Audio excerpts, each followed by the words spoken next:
नमस्कार, गांव कनेक्शन में आप सभी का स्वागत है।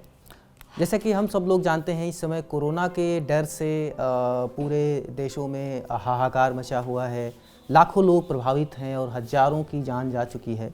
और कैसे सारा कुछ जनजीवन और ऑफिस दफ्तर सारा कुछ अस्त व्यस्त है। इसी को लेके गांव कनेक्शन एक सीरीज़ कर रहा है कोरोनाश, जिसमें हम बता रहे हैं लगातार कि जो प्रभावित हैं उसके अलावा जो परोक्ष रूप से जिनकी ज़िंदगियों पे असर पड़ रहा है वो कैसे असर पड़ रहा है। उसमें एक कई पार्ट की सीरीज़ है, जिसमें आज हमारे साथ हैं रणविजय, हमारे साथी, जो हमें बता रहे हैं कि फार्मास्यूटिकल्स कंपनी के ऊपर कैसे असर पड़ रहा है। जो दवाओं का कारोबार है वो कैसे प्रभावित हो रहा है, क्योंकि दवाएं हमारे लिए कितनी उपयोगी हैं हर तरीके से। और अगर उनका कच्चा माल नहीं आएगा, जो चाइना जिसके लिए सबसे बड़ा एक सप्लायर है, अगर वो कच्चा माल नहीं आएगा तो दवाएं लगातार महंगी होती जाएंगी और कैसे उन पे प्रभाव होगा। रणविजय, ये आप मुझे बताएं कि जो आपकी जो खबर है जिसके आप कर रहे हैं कि दवाओं के ऊपर कोरोना का क्या साया है, कैसे असर है, अपनी खबर के बारे में थोड़ा सा आइडिया दीजिए। इसमें जैसे ये बताया गया है कि जो चीन है वो जो कच्चा माल है जिसे हम API कहते हैं, एक्टिव फार्मास्यूटिकल इंग्रेडिएंट, उसका सबसे बड़ा सप्लायर है। 80% वहीं से कच्चा माल दवाओं के लिए आता है, जो कि कंपनियां खरीदती हैं और फिर यहाँ पे दवाएं बनाती हैं, जैसे कि पैरासीटामोल हो गई, निमोस्लाइड हो गई, इस तरह की दवाइयाँ बनाती हैं। इसमें सीरम भी हैं और ऐसी जो चीज़ें हैं।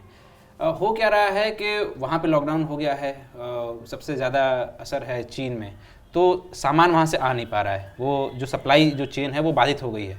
यहाँ पे इनके पास वो जो कच्चा माल है वो है नहीं, ये लोग दूसरे जगह से ले रहे हैं, जहाँ से पहले नहीं लेते थे, महंगे दामों पे ले रहे हैं।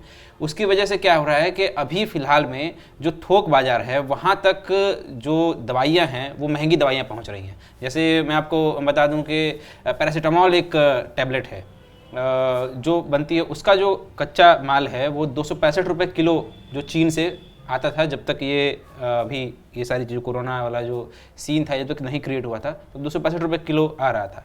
अब यही जो कच्चा माल है पैरासीटामॉल का, ये इस समय 450 रुपये किलो है, लगभग दोगुना आप समझ सकते हैं, लगभग 60 से 70% तो वो वृद्धि हुई है।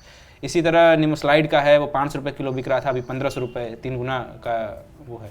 तो कंपनियां जो हैं, कंपनियां खरीद रही हैं ये महंगा दाम पे कच्चा माल, और फिर उसको बना रही हैं और बेच रही हैं, जो कि मार्केट में जो थोक मतलब बाज़ार में तो रेट बढ़ रहे हैं उसके।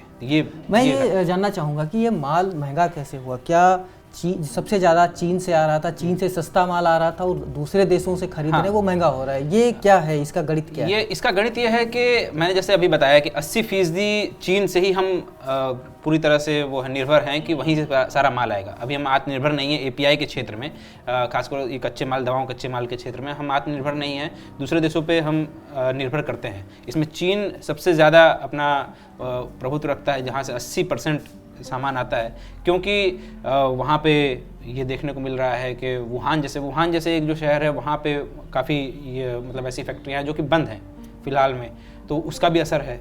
और जो चीन में और जगह जो फैक्ट्रियाँ हैं जहाँ से सामान नहीं आ पा रहा है, इसका असर है कि इस वजह से जब सामान आएगा ही नहीं तो वो ऑब्वियस सी बात है, जो लोग रखे हैं यहाँ पे वो लोग महंगे दाम कर दिए हैं, या फिर जहाँ बाहर से कहीं से आ रहा है उनका।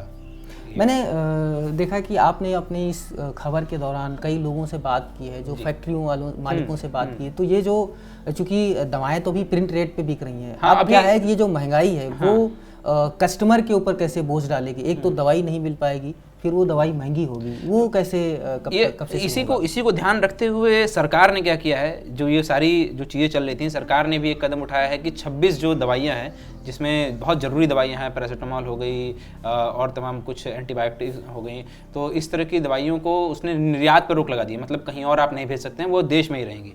तो ये एक कदम उठाया गया सरकार की ओर से कि कमी ना हो, जो स्टॉक बचा रहा है, हम ये जो दौर है वो हम काट ले जाएँ। दूसरा एक बड़ी बात है कि जो कंपनियां हैं, कंपनियों का अपना एक कहना है, जिसमें मेरी बात हुई, पेरेक्स फार्मास्यूटिकल है मोहाली पंजाब में, उनके जो मालिक हैं जगदीप, वो कहते हैं कि ये क्योंकि वो कच्चा माल जो है वो महंगे दाम पे खरीद रहे हैं और फिर उससे दवाई बना रहे हैं, तो उनको वो महंगे में बेचेंगे, वो तो ऑब्वियस सी बात है। लेकिन जो उनके खरीदार हैं, जो उनके ग्राहक हैं, मतलब जो उस कंपनियों से दवाइयाँ लेते हैं, वो टूट रहे हैं। वो उन्हीं क्या नहीं, दूसरे यहाँ भी वो छोटे छोटे चीज़ों पे बार्गेनिंग कर रहे हैं। ये कह रहे हैं कि आप मतलब ये रेट दे रहे हैं और फलाना आदमी है, मतलब फलाना कंपनी वाला है, वो इससे कम में दे रहा है, तो हम क्यों ना वहाँ से लें। तो ये अभी फ़िलहाल में जो चल रहा है। और असर जहाँ तक आप बात कर रहे हैं कि आम लोगों पर कब पड़ेगा, अभी इसका असर आम लोगों तक नहीं है। अभी ये थोक जो बाज़ार है उसको इसने इफ़ेक्ट किया है। जैसे मैं बता दूं कि थोक बाज़ार में अभी पैरासीटामोल टैबलेट जो है उसकी दवा में 30 से 40 पैसे जो है वो वृद्धि हो गई है।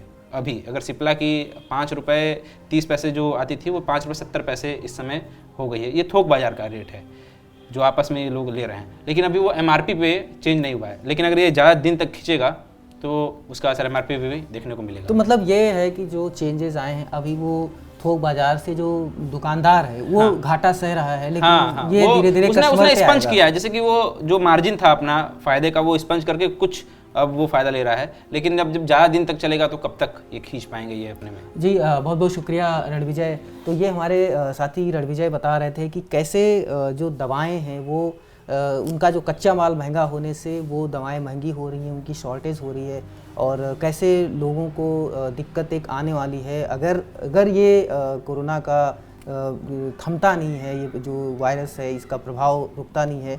इसी के साथ हमारी जो दूसरी खबरें हैं आप उनको पढ़ सकते हैं गांव कनेक्शन के उस पे जाके। वहाँ पे आप जान सकते हैं कि कोरोना कैसे दूसरे कई क्षेत्रों पे कैसे असर डाल रहा है। बेसिकली आप हर एंगल से आप जान सकते हैं गांव कनेक्शन की वेबसाइट पे जाके। और तब तक हमारे साथ बने रहिए आगे की खबरों के लिए।